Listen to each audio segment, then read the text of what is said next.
आप देख रहे हैं doctor Dikshit diet YouTube channel. आज आपके लिए हम मेरे गुरु मिस्टर अनिरुद्ध अथनी इनको लेके आए हैं आपसे मिलवाने।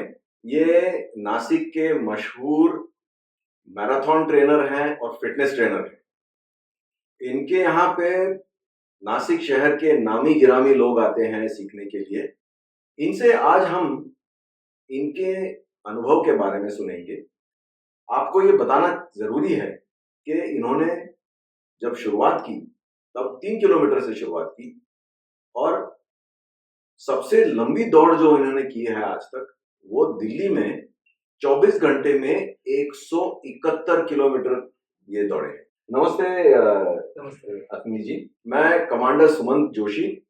मैं डॉक्टर रत्ना आष्टेकर। सर, पहला प्रश्न मैं आपसे ये पूछना चाहूंगी कि आपने आपका खुद का आरोग्य का सफर कैसे शुरू किया और कब से शुरू किया? मैडम, बहुत लोगों को ऐसे लगता है कि मैं बचपन से ही एथलीट रह चुका हूँ, लेकिन ऐसी कोई बात नहीं है।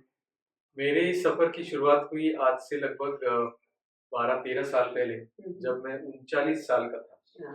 तब मैंने इस सफर की शुरुआत की और मैराथन दौड़ना शुरुआत। आपका लक्ष्य कैसे रखा और वहां तक पहुंचने के लिए जो जिद चाहिए वो कैसे उत्पन्न की खुद में? तो देखिए, मैंने जब शुरुआत की तब कारण ये था कि तब मेरा थोड़ी फिटनेस कम होगी, ऐसे मुझे ध्यान में आ गया। मेरा वजन भी आज जो है उससे लगभग 10 किलो ज्यादा था और मुझे एकदम से एक अवेयरनेस आ गई कि नहीं, अब मुझे कुछ करना चाहिए। क्या एग्जैक्टली करना चाहिए वो पता नहीं था, लेकिन कुछ करना चाहिए ऐसे लगा था, ऐसे एहसास हुआ। तो मैंने शुरुआत की और जैसे कमांडर साहब ने कहा कि शुरुआत मैंने 3 किलोमीटर से की और फिर धीरे-धीरे जैसे मेरी फिटनेस बढ़ती गई, मेरा जो डिस्टेंस है बढ़ाता चला गया और शुरुआत में ऐसे कुछ लक्ष्य नहीं था कि मुझे एक दिन 171 किलोमीटर भागना है या 24 घंटे दौड़ना है, ऐसे कुछ लक्ष्य नहीं था। जैसे मैं आगे-आगे चलता गया वैसे मंजिलें दिखती गई और वो मैं पहुँचता गया। तो आप ऐसे लोगों को क्या सलाह देंगे जिन्होंने आज तक कभी भी व्यायाम नहीं किया है या किसी भी किस्म का फिटनेस के बारे में कभी सोचा भी नहीं, और जो लोग ऐसे हैं जो अभी मधुमेह की चपेट में आ चुके हैं, उन्हें उनके बारे में आप क्या कहें? देखिए, फिजिकल एक्टिविटी या शारीरिक जो हम एक्टिविटी करते हैं वो एक हमारे जो मनुष्य की जो है ना, ऐसे कह सकते हैं एक वो नैसर्गिक चीज है। तो बाहर जाके वॉकिंग करना या एक्टिविटीज करना, व्यायाम करना, ये हमारे लिए नैसर्गिक है। जैसे बच्चे को नहीं हम जब स्कूल में डालते हैं तो डायरेक्ट 10वीं में डालते हैं, नहीं, हाँ, उसको हम नर्सरी में डालते हैं और फिर वो पहली दूसरी एक एक कक्षा आगे आगे चलता जाता है। ऐसे ही है, हम जब शुरुआत करते हैं तो एक छोटी शुरुआत करके धीरे धीरे हम आगे बढ़ेंगे तो हम जरूर हमारी बहुत बड़ी बड़ी चीजें हम अचीव कर सकते। तो आपके यहाँ पे ऐसे कोई किस्सा है आपके यहाँ पे जो आपके यहाँ पे कोई सीखने आया है और उन्होंने कभी कुछ किया नहीं था लेकिन आज वो काफी आगे तक पहुंच गए? ऐसे कितने लोग होंगे ऐसे? बहुत सारे लोग हैं। दरअसल हमारे यहाँ जो सीखने आते हैं वो लगभग 35 प्लस या 40 प्लस इसी एज ग्रुप के ही होते हैं। 45-40 मतलब कभी कुछ किया नहीं होता है और सीधे 35-40 साल में आपके पास। हाँ, एटलीस्ट कम से कम 15 साल के लिए तो कुछ किया नहीं होता। ऐसे ही लोग आते हैं और शुरुआत करते हैं और जब मुझे पहली बार मिलते हैं और पूछते हैं कि सर मैं अभी तो 200 मीटर भी भाग नहीं पाता हूँ या भाग नहीं पाती हूँ, इसमें मेल फीमेल दोनों ही होते हैं। हाँ। तो भाग नहीं पाती तो मैं कैसे इतना कर पाऊंगी क्या या कर पाऊंगा क्या? और मैं उनको कहता हूँ कि हाँ आप कर पाएंगे और वो शुरुआत करते हैं। पहले तो वॉकिंग से ही शुरुआत करते हैं और धीरे धीरे एक दिन उनको भी ध्यान में नहीं आता कि हम इतना कैसे फिट हो गए, कहाँ से शुरुआत की और कहाँ पहुंच गए। और एक दिन वो देख, अरे मैं तो इतना फिट हो गया हूँ या हो गई हूँ कि मैं अब 10 किलोमीटर भाग पाती हूँ या 21 किलोमीटर की दौड़। ऐसे लगभग 100 से भी ज्यादा लोग हैं अब इस प्रकार का ये सफर तय कर चुके हैं। मेरा खुद का अनुभव बताता हूँ। मैं शुरुआत में जब इनके यहाँ गया, हालांकि मैं खुद फौजी हूँ लेकिन ये मेरे गुरु हैं। शुरुआत में सिर्फ 1 किलोमीटर मुझे उन्होंने दौड़ने के लिए कहा और उसमें भी आधा दौड़ना और आधा चलना, और धीरे धीरे करके मैं आगे बढ़ता गया और आज की तारीख में 21 किलोमीटर तक मैं दौड़ सकता हूँ। सर हमारे अभियान में हम लोगों को ये बताते हैं कि उन्होंने हर दिन कम से कम 45 मिनट एरोबिक व्यायाम करना जरूरी है। और क्योंकि चलना सबसे आसान है, हम उन्हें कहते हैं कि चलने की शुरुआत कर दीजिए। लेकिन कुछ दिनों में फिर वो उब जाते हैं कि क्या यही हम चलते ही हैं, खुद को कैसे मोटिवेट करते रहे। रेगुलरली वॉकिंग करना, नियमित वॉकिंग करना, पैदल चलना, ये एक अच्छी शुरुआत है। और इससे शारीरिक एक्टिविटी करने की हमारे शरीर को हम एक आदत लगा रहे हैं। टाइम पे, समय पे उठना, फिर बाहर जाना, अच्छी आदतें ऐसे हम खुद को लगा रहे हैं। तो ये बहुत अच्छी बात है। तो शुरुआत की ये अच्छी शुरुआत है। इसके बाद में हम एक बार आदत लग जाती है, उसके बाद हम अलग-अलग एक्टिविटीज हम एक्सप्लोर कर सकते हैं। जैसे साइकिलिंग कर लिया, या स्विमिंग कर लिया, या आपकी अगर वजन अगर बहुत ज्यादा नहीं है, थोड़ा थोड़ा रनिंग ट्राई कर लिया, मैराथन्स होती है इतनी सारी।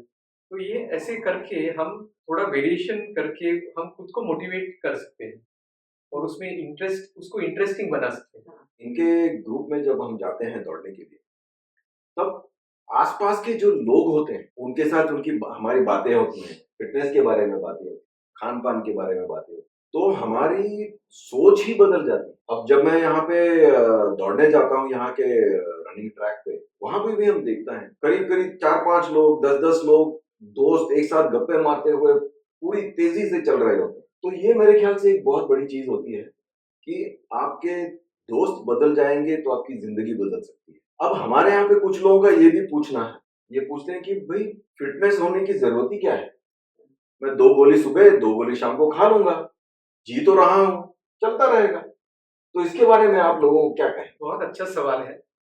अब इसके लिए मैं एक उदाहरण देना चाहता हूँ कि हम कोई कार या स्कूटर हम जब नई खरीदते हैं और शोरूम से घर आती है, उसके बाद में लगभग साल भर तक तो वो कुछ तकलीफ नहीं देती। आप उसको कैसे भी चलाओ, उसकी देखभाल करो मत करो, ऑयल चेक करो, पानी चेक करो, सर्विसिंग कराओ, कुछ नहीं कराओ तो भी वो अच्छी चलती है। लेकिन उसके बाद में वो अच्छी चलती है या वो खटारा हो जाती है, इस पर निर्भर करता है कि आपने शुरुआत से उसकी कितना ख्याल रखा है, उसका कैसे मेंटेन किया है। तो हमारे शरीर का भी ऐसा ही है। आप अगर शुरुआत से शरीर का आप ध्यान रखोगे, थोड़ी थोड़ी जिसको कहते हैं सर्विसिंग, रख रखाव आप करते रहोगे, तो आपका शरीर जो है ना वो सालों तक, दशकों तक आपका साथ देगा। और आपको जो भी एक्टिविटीज अच्छी लगती है, घूमना फिरना, आपके बच्चों के साथ खेलना, आपके पोते पोतियां हैं उनके साथ में खेलना, घूमना फिरना, ट्रैवल करना, जो भी आपको अच्छा लगता है उसमें आपका शरीर आपका साथ देगा। और अगर आप नहीं करोगे तो फिर गोलियां खाना, फिर कहीं पर घुटनों का दर्द और पीठ का दर्द, कमर का दर्द।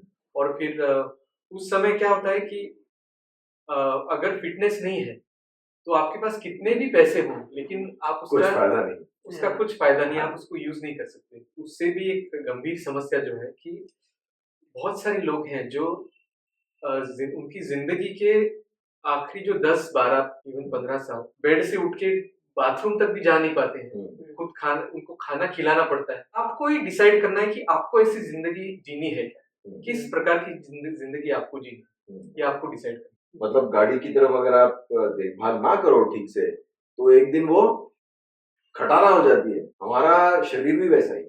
सर हमारा इस अभियान में ऐसा अनुभव रहा है कि बहुत लोग शुरुआत तो बहुत अच्छी करते हैं, लेकिन कुछ दिनों के बाद छूट जाती है उनकी वो, जो शुरुआत में अच्छी चीजें करते हैं छूट जाते हैं, आरंभ छूट रहते हैं। ऐसा ना हो इसलिए आप कैसे उनको सलाह देंगे?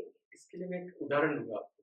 जब हम पतंग उड़ाते हैं ना, बहुत सारे लोग पतंग उड़ाने में जरा मेहनत लगती है ज्यादा, और एक बार वो एक पतंग एक ऊंचाई पर पहुंच गई तो उसके बाद में वो अपने आप सही है ऊपर जाती है। सिर्फ ऊपर जाने की देर है।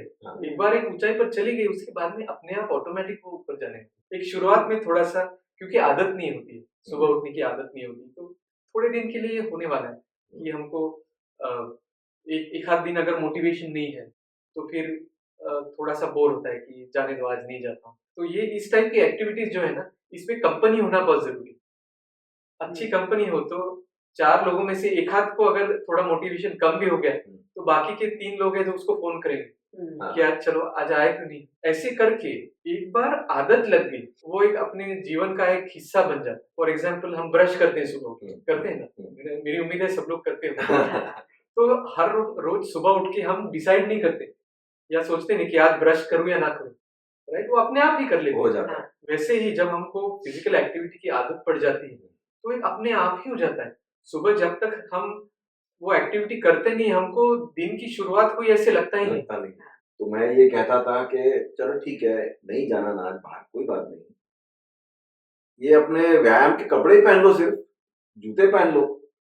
तो फिर मैं वो एक बार वो कपड़े पहन लिए, जूते पहन लिए, अब पहन ही लिया है तो 2 मिनट बाहर तो घूम के आ, ऐसे करके खुद को मनाना पड़ता है। ये भी कर सकते हैं।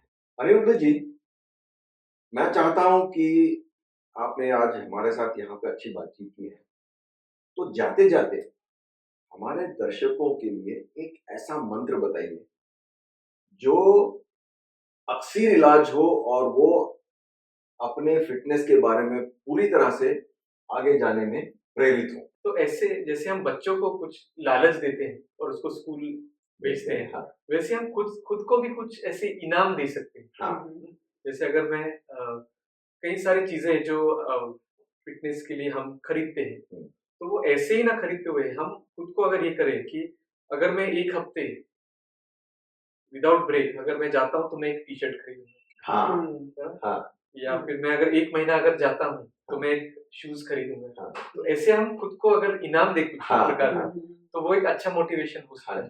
तो मतलब जैसे कहते हैं ना कि हमें खुद को एक छोटे बच्चे की तरह समझना चाहिए और खुद को प्रेरित करना चाहिए। अनिरुद्ध जी, आप यहाँ पे आए और आपने अपना कीमती समय हमें दिया हमारे दर्शकों के लिए, तो उनकी तरफ से और दीक्षित डाइट यूट्यूब चैनल की तरफ से आपका बहुत बहुत धन्यवाद, शुक्रिया। मधुमेह निवारण एवं वजन घटाने के लिए डॉक्टर दीक्षित मंत्र। दिन में केवल 2 बार भोजन करें, जहां तक संभव हो निश्चित समय पर करें। प्रत्येक भोजन को 55 मिनट के भीतर समाप्त करें। भोजन से कार्बोहाइड्रेट की मात्रा कम करें। प्रोटीन और फाइबर बढ़ाएं। कम से कम 45 मिनट के लिए दैनिक एरोबिक व्यायाम सुनिश्चित करें। 2 भोजन के बीच में बिना अतिरिक्त स्वाद वाली काली या हरी चाय, पतली छाछ और पानी जितना आपको चाहिए। मधुमेह निवारण और वजन घटाने के लिए आपको अडोर समूह की तरफ से शुभकामनाएं।